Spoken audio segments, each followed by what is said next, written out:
இன்றைய தினம் மிக முக்கியமாக இரண்டு கள்ளர்கள் ஒன்றிணைகின்ற சம்பவங்கள் பற்றி பேச போகின்றோம். அதில் மிக முக்கியமாக ரணில் விக்ரமசிங்கே இப்போது விமல் வீரவம்சவுக்கு தூது விட்டிருக்கின்றாராம். அதாவது நாங்கள் 2 பேரும் இணைந்து செயற்படுவோமா என்ற அடிப்படையிலே ரணில் விக்ரமசிங்கே இந்த விமல் வீரவம்சவுக்கு இப்போது இந்த தூது செய்தியை அனுப்பியிருக்கின்றார். மிக விரைவில் இணைந்து செயற்படுவோம் என்ற அடிப்படையிலே அதோடு திருகோணமலை புத்தர் சிலை விவகாரத்திலே தலையிட்டிருந்த 4 தேரர்கள் உட்பட மொத்தம் 9 பேர் கைது செய்யப்பட்டு எதிர்வருகின்ற 19ஆம் தேதி வரையிலே சிறையடைக்கப்பட்டிருக்கின்றார்கள்.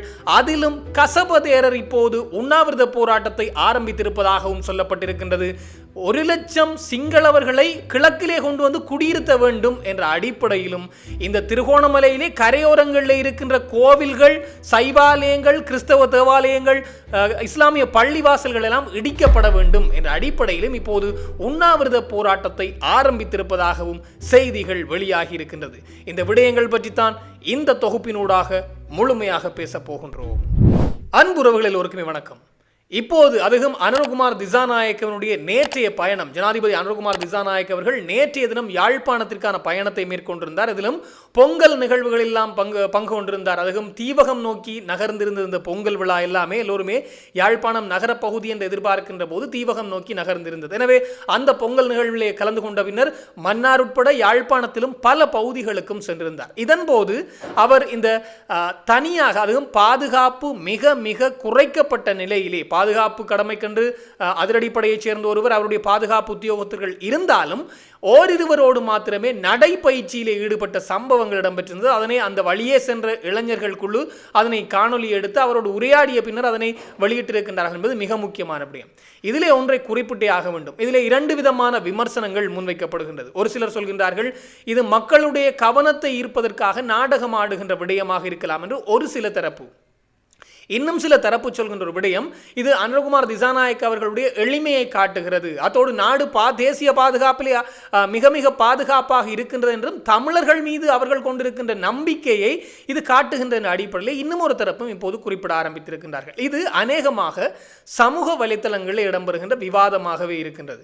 அதிலும் அனுரகுமார் திசாநாயக்க அவர்களுடைய அணுகுமுறை, அதுவும் சிறுவர்களோடு அணுகுகின்ற முறை, அதோடு அங்கிருக்கின்ற தன்னை பார்க்க வந்திருக்கின்ற மக்களோடு அணுகுகின்ற முறை என்பது மிக மிக வித்தியாசமாக இருக்கும். அது மிக முக்கியமாக இதற்கு முன்னர் இருந்த ஜனாதிபதிகளை விட இன்னும் ஒருபடி மேலே சென்று மக்களோடு அணுகுகின்ற விதம் கூடுதலாகவே இருக்கின்றது. அது தெற்கில் வேறு மாதிரி அல்லது வடக்கில் வேறு மாதிரி என்று இல்லை, இரண்டுமே ஒரே மாதிரியான அணுகுமுறையாகவே தான் இருக்கின்றது. தெற்கில் என்னத்தை செய்கின்றாரோ அல்லது எவ்வாறான அணுகுமுறை அவர் பயன்படுத்துகின்றாரோ அதே போன்ற ஒரு விடயத்தை தான் வடக்கிலும் அவர் செய்து வருகின்றார். அதில் முன்னாள் ஜனாதிபதி ஒருவர் சொல்லியிருந்தார், தான் அதாவது யாழ்ப்பாணத்தில் இருக்கின்ற நீதிமன்றங்களிலே முன்னிலையாக முடியாது, அப்படி முன்னிலையானால் தமிழர்களினால் எனக்கு ஆபத்து இருக்கின்றது என்ற அடிப்படையிலே எல்லோரும் புரிந்து கொண்டிருப்பீர்கள் யார் இந்த ஜனாதிபதி என்று. காரணம், லலித் மற்றும் குகன் ஆகிய இந்த சமூக செயற்பாட்டாளர்கள் அவர்களுடைய கடத்தப்பட்டு காணாமலாக்கப்பட்டு அவர்கள் இன்றளவும் எங்கே என்று தெரியாத நிலையிலே கோட்டாபய ராஜபக்சவும் அப்போதைய பாதுகாப்பு செயலாளரும் விசாரிக்கப்பட வேண்டும் என்று கொழும்பு நீதிமன்றம் உத்தரவிட்டிருந்தது. இதற்கிணங்க அவர் யாழ்ப்பாண நீதிமன்றத்திலே முன்னிலையாக வேண்டும். ஆனால் இன்றளவும் அவர் முன்னிலையாகவில்லை. ஒரு முறை குறிப்பிட்டிருந்தாராம் நெஞ்சு வலி என்று, இன்னும் ஒரு முறை குறிப்பிட்டிருந்தார். அப்படி 3-4 தடவைகள் அவர் புறக்கணித்து விட்டார். இப்போது சொல்கின்ற காரணம், யாழ்ப்பாணத்து நீதிமன்றத்தில் என்னால் முன்னிலையாக முடியாது, ஆனால் நான் வேறு எங்கென்றாலும் யாழ்ப்பாணத்தை தவிர வேறு எந்த நீதிமன்றங்களிலும் நான் முன்னிலையாக தயார் என்று ஜனாதிபதியாக இருந்த போதும் அவர் இதைத்தான் சொல்லி இருக்கின்றார் கோட்டாபய ராஜபக்ச. அந்த அளவிற்கு அவர்கள் யாழ்ப்பாணத்திற்கு வருவதற்கு அஞ்சுகின்றார்கள் சொல்வதை விட அவர்கள் இந்த நீதிமன்றத்திலாம் நான் சென்று முன்னிலையாக வேண்டுமா என்பதுதான் அவர்களுடைய போக்கு. ஆனால் இந்த நிலை கொண்டிருந்தது முன்னாள் ஜனாதிபதிகள். ஆனால் இப்போது அந்த நிலை மாறி தெற்கிலும் அதே அளவுதான் என்னுடைய அணுகுமுறை இருக்கின்றது, வடக்கிலும் அதே போன்றுதான் இருக்கும் என்பதைத்தான் ஒரு சில காணொலிகளினூடாக அங்கே பார்க்க கிடைத்திருந்த விடயமாக இருக்கின்றது. சமூக வலைத்தளங்களில் வருகின்ற கருத்துக்கள் இன்னும் ஒரு புறம் தூக்கி வைத்துவிட்டு இதனை உற்று நோக்குகின்ற போது தெற்கிலே நான் எதை செய்கின்றேனோ அதைத்தான் வடக்கிலும் செய்வேன் என்ற படிநிலையிலே தான் நகர்ந்து கொண்டிருக்கின்றது அவருடைய செயற்பாடுகள். அந்த விடயத்தை தான் அந்த காணொலியும் மிக மிக முக்கியமாக குறிப்பிட்டு நிற்கின்ற ஒன்றாக இருக்கின்றது. அதோடு இன்னும் ஒரு மிக முக்கியமான செய்தி என்று பார்க்கின்ற போது திருகோணமலை புத்தர் சிலை விடயம். எல்லோருக்கும் தெரியும், இந்த திருகோணமலையிலே மிக பெரும் ரகளைகளிலேயே எல்லாம் ஈடுபட்டிருந்தார்கள் இந்த பௌத்த பிக்குகள். இந்த திருகோணமலையினுடைய கடற்கரை பகுதியிலே, அதுவும் அங்கே கோட்டைக்கு அண்மையிலே உள்ள கடற்கரை பகுதியிலே அங்கே எந்த விதமான கட்டுமானங்களையும் செய்யக்கூடாது, புதிய கட்டுமானங்களை செய்யக்கூடாது என்று கடலோர பாதுகாப்பு திணைக்களம் உத்தரவிட்டிருந்தது. ஆனாலும் அதனையும் மீறி அங்கே கட்டுமானங்கள் ஒருவருக்கு கடைக்கு அந்த இடத்துல கடை கட்டுவதற்கு அனுமதி வழங்கப்பட்டிருந்தது. அந்த கடை கட்டுகின்ற அனுமதியை நிறுத்திவிட்டார்கள் என்று புத்தர் சிலையை கொண்டு வந்து வைத்து அதில் வைத்துக் கொண்டு அரசியலை நடத்தியிருந்தார்கள் அங்கு பௌத்த பிக்குகள். அதை அகற்றிவிட்டார்கள் என்றவுடன் இனவாதத்தை தூண்டிவிடுகின்ற செயற்பாடுகளை செய்து அகற்றிய அனுர அரசினுடைய முடிவை ஒரே இரவில் தலைகீழாக மாற்றியிருந்தார்கள்.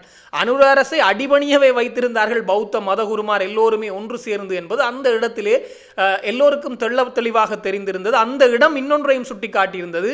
இவர்களை மீறி எதுவுமே செய்ய முடியாது, இலங்கையை பொறுத்தவரையிலே பௌத்த பிக்குகளை மீறி எதுவும் செய்ய முடியாது என்பதை அந்த இடத்திலே ஒட்டுமொத்த இலங்கைக்கென உலகத்துக்குமே காட்டிய ஒரு விடயம் தான் திருவோணமலை புத்தர் சிலை வைக்கப்பட்ட விடயம். அந்த விடயத்திலே இப்போது நீதிமன்றத்தினுடைய உத்தரவுக்கு இணங்க 4 பிக்குகள், 4 பௌத்த மதகுருமார், அதிலும் ஒருவர் தான் இந்த பலாங்கொடை கசபதேரர். இவரும் அந்த இடத்திலே பெரிய ரகளைகளில் ஈடுபட்டு போலீசாரை காதை பொத்தியெல்லாம் அடித்த செயற்பாடுகளை செய்திருந்தார். இந்த கசபதேரர் உட்பட ஏனைய 3 பௌத்த பிக்குகள் மொத்தம் 4 பேர், அத்தோடு பொதுமக்கள் 5 பேர் என்று மொத்தமாக 9 பேர் கைது செய்யப்பட்டு சிறை வைக்கப்பட்டிருக்கின்றார்கள், விளக்கமறியலில் வைக்கப்பட்டிருக்கின்றார்கள் எதிர்வருகின்ற 19ஆம் தேதி வரையிலே. எனவே 19ஆம் தேதி மீண்டும் விசாரணைக்கு அழைக்கப்படுகின்ற போது நிலைமை எப்படி இருக்கும் என்று தெரியாது. மாறாக இவர்களை சிறை வைப்பது சார்ந்த அல்லது இணக்கப்பாட்டிற்கு வந்தால் இந்த விடயத்திலிருந்து பின்வாங்கலாம் என்று கடலோர பாதுகாப்பு திணைக்களம் கேட்டுக்கொண்டதாம். ஆனால் நாங்கள் இணக்கப்பாட்டுக்கு வரமாட்டோம் என்ற அடிப்படையிலே சொன்னதால் அவர்கள் சிறை வைக்கப்பட்டிருக்கின்றார்கள் என்று சொல்லப்படுகின்றது. அப்படி இருக்கின்ற போதுதான் கசபதேரர் நேற்றைய தினம் உண்ணாவிரதத்தை ஆரம்பித்திருந்தார். நேற்றைய தினமே ஆரம்பிக்கப்பட்ட உண்ணாவிரதம் நேற்றைய தினமே கைவிடப்பட்டிருக்கின்றது என்பதுதான் மிக முக்கியமான விடயம். அந்த உண்ணாவிரதத்தை பெரும் கள்ளனான விமல் வீரவம்ச இன்றைய தினம் சென்று அவர்களோடு உரையாடி இருக்கின்றார் திருகோணமலை சிறையிலே என்பதுதான் மிக முக்கியமான விடயம். இதிலே விமல் வீரவம்சவும் ஒரு நாள் உண்ணாவிரதம், ஆனால் சாகும் வரை உண்ணாவிரதம் என்று சொல்லி தொடங்கப்பட்டது, அல்லது கருணி அமரசூரிய பதவி விலகும் வரையிலே உண்ணாவிரதம் என்று சொல்லி தொடங்கப்பட்ட உண்ணாவிரதம் வெறுமனே ஒரே நாளிலே முடிந்து விட்டது. அதே போன்று இந்த கசபதேரருடைய உண்ணாவிரதமும் வெறுமனே ஒரு நாள் முடிவதற்குள்ளே முடிந்து விட்டது என்பது மிக முக்கியமான விடயம். அதிலே கருத்திலே கொள்ள வேண்டிய விடயம், கசபதேரர் முன்வைத்த கோரிக்கைகள் தான் இலங்கையிலே மீண்டும் ஒரு இனவாதம் தலைதூக்க ஆரம்பித்து விட்டது என்பதற்கு மிகச் சிறந்த உதாரணம் இந்த கசபதேரர் முன்வைத்த கோரிக்கை. இந்த கசபதேரர் குறிப்பிட்டிருக்கின்றார், குறிப்பாக எங்களுடைய இந்த கட்டுமானங்களை அகற்றுவதற்கு கடலோர பாதுகாப்பு திணைக்களமும் போலீசாரும் முயற்சிக்கின்றார்கள். எனவே இதே போன்று திருகோணமலையிலே அந்த கோட்டை பகுதி சூழ உள்ள பகுதிகளிலே கடலோர பாதுகாப்பு திணைக்களத்தினுடைய எல்லைக்குட்பட்டு சைவ ஆலயங்கள் இருக்கின்றது, கிறிஸ்தவ தேவாலயங்கள் இருக்கின்றது, அதோடு இஸ்லாமிய பள்ளிவாசல்கள் இருக்கின்றது, எல்லாம் இடிக்கப்பட வேண்டும் அல்லது அகற்றப்பட வேண்டும் என்ற ஒரு கோரிக்கையை முன்வைத்து, அதோடு சிங்கள மக்களுக்கு எதிராக அரசியல் ரீதியாகவும் மொழி ரீதியாகவும் கலாச்சார ரீதியாகவும் கிழக்கிலே ஒடுக்குமுறைகள் இடம்பெறுகிறதாம். இதுதான் மிக முக்கியமான விடயம். அது அப்படியே மாறி இடம்பெறுகிறது, இவர் அப்படி மாறி சொல்கின்றார். எனவே கிழக்கிலே ஒடுக்குமுறைகள் இடம்பெறுகின்றது. இந்த ஒடுக்குமுறையை இல்லாமல் செய்ய வேண்டும் அல்லது இதற்கு இந்த அரசாங்கம் சரியான விடயத்தை நீதியை கொண்டு வர வேண்டும் என்ற இன்னும் ஒரு கோரிக்கையை முன்வைத்து, அதோடு தமிழ்மயமாக்கப்படுகின்றதாம் அங்கிருக்கின்ற சில பகுதிகள் காடழிப்பெல்லாம் செய்யப்பட்டு அதெல்லாம் உடனடியாக நிப்பாட்டப்பட வேண்டும் என்ற அடிப்படையிலான கருத்துக்களை முன்வைத்து, அதோடு 83ஆம் ஆண்டு கலவரம் காலப்பகுதியிலே 97,000 சிங்கள மக்கள் கிழக்கிலிருந்து வெளியேற்றப்பட்டார்களாம் தமிழர்களினுடைய கொடுமைகளால். எனவே மீண்டும் அவர்கள் கிழக்கிலே கொண்டு வந்து குடியிருத்தப்பட வேண்டும் என்ற கோரிக்கையும் முன்வைக்கப்பட்டிருக்கின்றது. இதிலே மிக முக்கியமான விடயம், 83 கலவரத்திலே உண்மையிலே இடம்பெற்ற சில குறிப்புகளை பார்க்கின்ற போது தெரிகின்றது, அவர்கள் செய்த அநியாயங்களினால் கொல்லப்பட்டவர்கள் தான் 3000க்கு மேற்பட்டவர்கள். குறிப்புத்தான் 3000, அது அதற்கு மேற்பட்டது. ஆனால் புலம்பெயர்ந்தவர்கள் அல்லது நாட்டிற்குள்ளே இடம்பெயர்ந்த அகதிகளாக ஓடி வந்து இன்றும் வெளியே இருப்பவர்கள் என்றால் லட்சக்கணக்கானவர்களை அடித்து விரட்டியிருந்தார்கள் இந்த 83 கலவரத்திலே. குறிப்பாக இந்த அனுராதபுரம் பகுதியிலே இன்றளவும் தமிழர்களை காண முடியாது என்றால் அதற்கு காரணம் இந்த 83 கலவரம் தான். அத்தோடு அந்த பகுதியிலிருந்து யாழ்ப்பாண சந்தி உட்பட பல பகுதியிலிருந்து எல்லோருமே அடித்து விரட்டப்பட்டு விட்டார்கள். இந்த 83 கலவரம் கிட்டத்தட்ட லட்சக்கணக்கான மக்கள் அங்கிருந்து வெளியேற்றப்பட்டார்கள். ஆனால் இங்கே கசபதேரர் சொல்கின்றார், 97,000 சிங்கள மக்களை கிழக்கிலிருந்து 83 கலவரத்திலே அடித்து விரட்டினார்களாம். அவர் மாறி சொல்கின்றார். அதான் உண்மையான விடயம். அவர்களை திரும்பி கொண்டு வந்து குடியிருத்த வேண்டும் என்ற அடிப்படையிலும் அத்தோடு பதவி ஸ்ரீபுர என்று சொல்லப்படுகின்ற பகுதி சிங்கள மக்கள் முழுமையாக வாழுகின்ற பிரதேச செயலகம். ஆனால் அங்கே தமிழ் பிரதேச செயலாளர் ஒருவரை நியமித்திருக்கின்றார்கள். இதற்கு மாற்று தீர்வு வேண்டும் என்ற அடிப்படையிலான பலதரப்பட்ட கோரிக்கைகளை முன்வைத்திருக்கின்றார். இந்த கோரிக்கைகள் எல்லாம் ஒன்றை காட்டுகின்றது. இந்த இன முறுகல் கிழக்கிலிருந்து மீண்டும் தொடங்க போகின்றது என்பதைத்தான். காரணம், இன்னும் ஒரு புறம் பார்க்கின்ற போது இன்னும் ஒரு தேரர் அத்துரலி ரத்தின தேரருடைய அட்டகாசங்கள் தெரியும் உங்களுக்கு கிழக்கிலே. அதே போன்று இப்போது கசப தேரரும் தொடங்கிவிட்டார் போல் இருக்கின்றது. கிழக்கிலிருந்து மீண்டும் ஒரு தூண்டுதலை தொடங்கிவிட்டார்கள் இந்த பௌத்த தேரர்கள். அதிலும் மிக முக்கியமாக இந்த அரசாங்கத்திற்கு எதிராக பௌத்த தேரர்கள் குழு, அதிலும் மிகுந்தலை பௌத்த தேரர் இப்போது தலை தூக்கி ஆடுகின்றார் என்பது மிக முக்கியமான விடயம். இந்த அரசாங்கத்துக்கு எதிராக டொனால்ட் ட்ரம்பிடம் சென்று நான் முறையிட போகின்றேன் என்ற கருத்தை இந்த மிகுந்தலை தேரர் குறிப்பிட்டிருக்கின்றார். அதுவும் குற்றத்தடுப்பு விசாரணை பிரிவை அணுகி இந்த அரசாங்கத்திற்கு எதிராக முறைப்பாடு கொடுத்தது மாத்திரமல்லாமல் கல்வி சீர்திருத்தத்தை உடனடியாக நீக்க வேண்டும். அத்தோடு 6ஆம் ஆண்டு புத்தக விடயம், ஹருணி அமரசூரிய விடயத்தை உள்ளடக்கி, அத்தோடு லால்காந்த் அமைச்சர் லால்காந்த் அவர்களுடைய கருத்து தனக்கு எதிராக இருக்கின்றது, தங்களை காட்டான் என்று சொல்லிவிட்டார் லால்காந்த் என்ற அடிப்படையிலே அவருக்கு எதிராக கோஷங்களை முன்வைத்துக் கொண்டு இப்போது பௌத்த பிக்குகள், அதுவும் மிகுந்தலை பௌத்த பிக்கு பௌத்த தேரரினுடைய அந்த தலைமையிலே ஒன்றிணைவுகள் இடம்பெறுகின்றது என்பது மிக முக்கியமான விடயம். ஒன்று, இந்த அரசாங்கத்தை முற்றுமுழுதாக இந்த ஆட்சியிலிருந்து கவிழ்ப்பார்கள் இந்த பௌத்த தேரர்கள். இந்த ஒன்று நடக்கும். இல்லை என்றால் மக்கள் எல்லோருமே அரசாங்கத்தின் பக்கம் சேர்ந்து இந்த பௌத்த தேரர்களினுடைய ஆட்சியை அல்லது பௌத்த தேரர்களுடைய அரசியல் தலையிட்டு இல்லாமல் ஆக்குவார்கள். இந்த இரண்டு விடயங்களிலே ஒன்று நடக்க போகின்றது. இப்படித்தான் இந்த ஐரோப்பிய நாடுகளில் இருந்த அதாவது கத்தோலிக்க திருச்சபையினுடைய கட்டுப்பாடுகள் என்பது ஒவ்வொரு நாடுகளிலிருந்தும் கொஞ்சம் கொஞ்சமாக விலக்கப்பட்டது. அதற்கு முன்னர் கத்தோலிக்க திருச்சபை எடுக்கின்ற முடிவுகள் தான் ஒவ்வொரு நாடுகளிலுமே செயற்படுத்தப்படும்.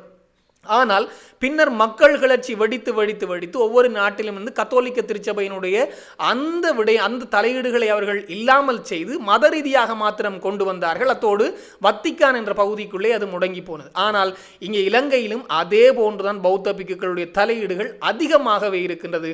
ஒன்று, இந்த அரசை கவிழ்ப்பார்கள் பௌத்த பிக்குகள் ஒன்றிணைந்து, அல்லது இந்த அரசு மக்களோடு சேர்ந்து பௌத்த பிக்குகளுடைய ஆட்சியை அவர்களுடைய அரசியல் தலையீட்டை, குறிப்பாக அரசியல் தலையீட்டை இல்லாமல் ஆக்கி அவர்களை மதம் சார்ந்து மாத்திரம் நகர்த்துவதற்கான வாய்ப்புகள் தான் அதிகமாக காணப்படுகின்றது. இரண்டில் ஒன்று தான் நடக்கும். பொறுத்திருந்து பார்ப்போம் அது எந்த ஒன்று என்பதை. காரணம், பௌத்த பிக்குகளும் தென்னிலங்கை தேசியவாதிகளும் தீவிரமாக ஒன்றிணைய ஆரம்பித்திருக்கின்றார்கள்.